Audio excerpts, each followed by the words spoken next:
ॐ त्र्यम्बकं यजामहे सुगन्धिं पुष्टिवर्धनम् उर्वारुकमिव बन्धनात् मृत्युर्मुक्षयेमामृतात्।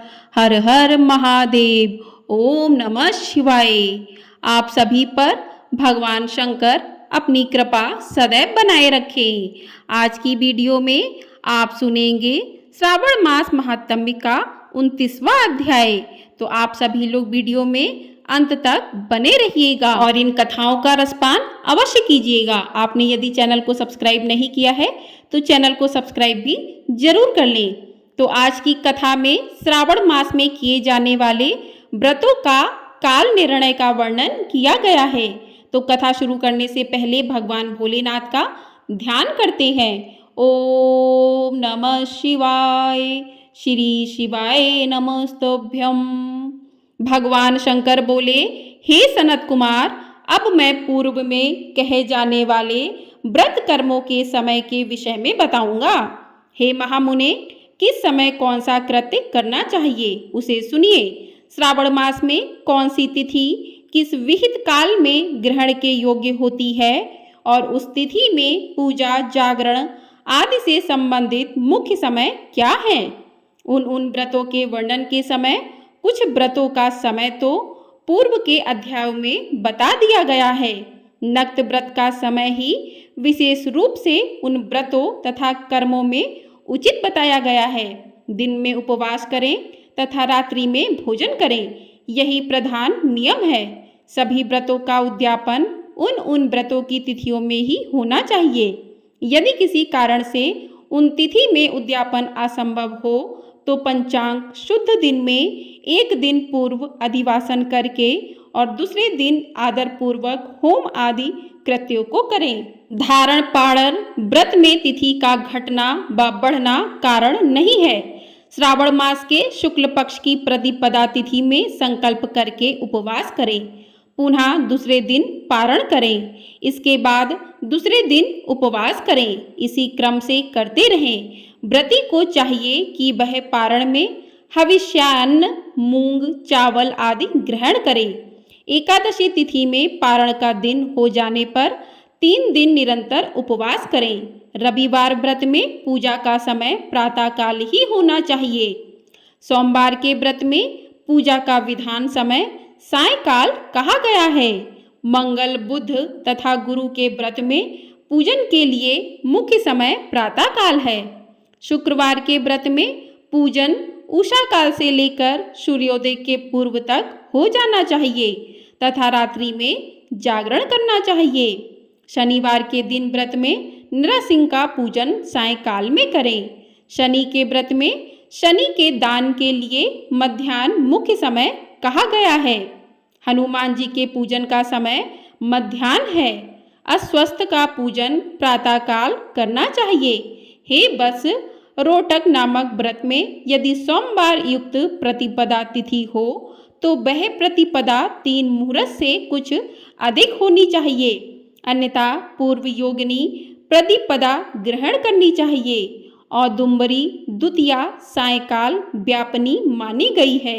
यदि दोनों तिथियों में पूर्व वेद हो तो तृतीया संयुक्त द्वितीया ग्रहण करनी चाहिए। स्वर्ण गौरी नामक व्रत की तृतीया तिथि चतुर्थी युक्त होनी चाहिए। गणपति व्रत के लिए तृतीया विध चतुर्थी तिथि प्रशस्त होती है। नागों के पूजन में षष्ठी युक्त पंचमी प्रशस्त होती है। सुपौदन व्रत में सायंकाल सप्तमी युक्त षष्ठी श्रेष्ठ होती है। शीतला के व्रत में मध्याह्न व्यापनी सप्तमी ग्रहण करनी चाहिए। देवी के पवित्रारोपण व्रत में रात्रि व्यापनी अष्टमी तिथि ग्रहण करनी चाहिए। नक्त व्यापनी कुमारी नवमी प्रशस्त मानी जाती है। इस प्रकार आशा नामक जो 10वीं तिथि है वह भी नक्त व्यापनी होनी चाहिए। विद्ध एकादशी का त्याग करना चाहिए। हे मुने, उसमें भेद के विषय में सुनिए। एकादशी व्रत के लिए अरुणोदय में 10वीं का वेद, वैष्णवों के लिए तथा सूर्योदय में 10वीं का वेद स्मार्तों के लिए निंद होता है। रात्रि के अंतिम प्रहार का आधा भाग अरुणोदय होता है। इसी रीति से जो द्वादशी हो वह पवित्रारोपण में ग्रहा है। कामदेव के व्रत में त्रयोदशी तिथि रात्रि व्यापनी होनी चाहिए। उसमें भी द्वितीयायाम व्यापनी त्रयोदशी हो तो वह अति प्रशस्त होती है। शिव जी के पवित्रारोपण व्रत में रात्रि व्यापनी चतुर्दशी होनी चाहिए। उसमें भी जो चतुर्दशी अर्धरात्रि व्यापनी होती है वह अति श्रेष्ठ होती है। उपाकर्म तथा उत्सर्जन कृत्य के लिए पूर्णिमा तिथि अथवा श्रवण नक्षत्र होने चाहिए। यदि दूसरे दिन 3 मुहूर्त तक पूर्णिमा हो तो दूसरा दिन ग्रहण करना चाहिए, अन्यथा तैत्तिरीय शाखा वालों को और ऋग्वेदियों को पूर्व दिन ही करना चाहिए। तैत्तिरीय यजुर्वेदियों को 3 मुहूर्त पर्यंत दूसरे दिन पूर्णिमा में श्रवण नक्षत्र हो तब भी पूर्व दिन दोनों कृत्य करने चाहिए।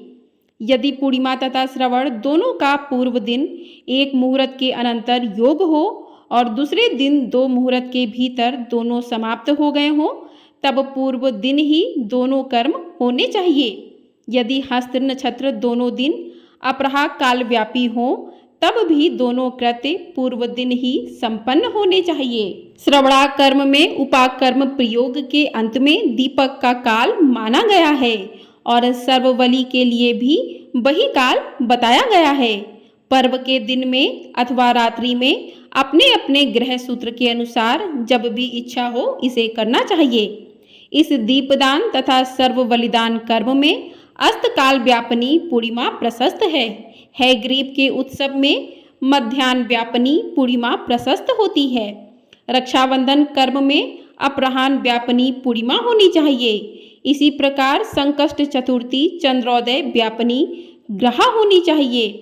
यदि चंद्रोदय व्यापनी चतुर्थी दोनों दिनों में हो अथवा दोनों दिनों में ना हो तो भी चतुर्थी व्रत पूर्व दिन में करना चाहिए, क्योंकि तृतीया में चतुर्थी महान पुण्य फल देने वाली होती है। अतः हे वत्स व्रतियों को चाहिए कि गणेश जी को प्रसन्न करने वाले इस व्रत को करें। गणेश चतुर्थी, गौरी व्रत और बहुला चतुर्थी, तो इन चतुर्थियों के अतिरिक्त अन्य सभी चतुर्थियों के पूजन के लिए पंचमी विद्या कही गई है। कृष्ण जन्माष्टमी तिथि निषिद्ध व्यापनी ग्रहण करनी चाहिए। निर्णय में सर्वत्र तिथि 6 प्रकार की मानी गई है। दोनों दिन पूर्ण व्याप्ति, दोनों दिन केवल अव्याप्ति, अंश से दोनों दिन समव्याप्ति, अंश से दोनों दिन विषम व्याप्ति, पूर्व दिन संपूर्ण व्याप्ति और दूसरे दिन केवल आंशिक व्याप्ति, पूर्व दिन आंशिक व्याप्ति और दूसरे दिन अव्याप्ति। इन पक्षों में 3 पक्षों में जिस प्रकार संदेह नहीं है उसे अब सुनिए। विषम व्याप्ति में अंश व्याप्ति से अधिक व्याप्ति उत्तम होती है। एक दिन तिथि पूर्णा है, वही तिथि दूसरे दिन अपूर्णा कही जाती है। अव्याप्ति तथा अंश से व्याप्ति, इनमें अंश व्याप्ति उत्तम होती है। और जब अंश व्याप्ति पूर्ण हो तथा जब अंश से सम हो वहाँ संदेह होता है और उसके निर्णय में भेद होता है। कहीं युग्म वाक्य से वार तथा नक्षत्र के योग से, कहीं प्रधानदय योग से और कहीं पारणा योग से। जन्माष्टमी व्रत में संदेह होने पर तीनों पक्षों में पराग्रहा होती है। यदि अष्टमी 3 पहर के भीतर ही समाप्त हुई हो तो अष्टमी के अंत में पारण हो जाना चाहिए और उसके बाद यदि अष्टमी उषा काल में समाप्त होती हो तो पारण उसी समय करना चाहिए। पिठौर नामक व्रत में मध्याह्न व्यापनी अमावस्या शुभ होती है और वृषभों के पूजन में सायंकाल व्यापनी अमावस्या शुभ होती है। कुशों के संचय में संगम काल, यह दिन के 5 भागों में से दूसरा भाग होता है, व्यापनी अमावस्या शुभ कही गई है। सूर्य के कर्क संक्रमण में 30 घड़ी पूर्व का काल पुण्यमय मानते हैं। अगस्त्य के अर्घ का काल तो व्रत वर्णन में ही कह दिया गया है। हे बस, मैंने आपसे यह कर्मों के काल का निर्णय कह दिया है। जो मनुष्य इस अध्याय को सुनता है अथवा इसका पाठ करता है वह श्रावण मास में किए गए सभी व्रतों का फल प्राप्त कर लेता है। बोलिए हर हर महादेव। इस प्रकार श्री स्कंद पुराण के अंतर्गत ईश्वर सनत कुमार संवाद में श्रावण मास महात्म्य में व्रत निर्णय काल निर्णय कथन नामक 29वां अध्याय पूर्ण हुआ। बोलिए भगवान शंकर की जय। तो इस प्रकार से 29वां अध्याय पूर्ण होता है। इस अध्याय में सभी व्रतों के महत्व के बारे में बताया गया है।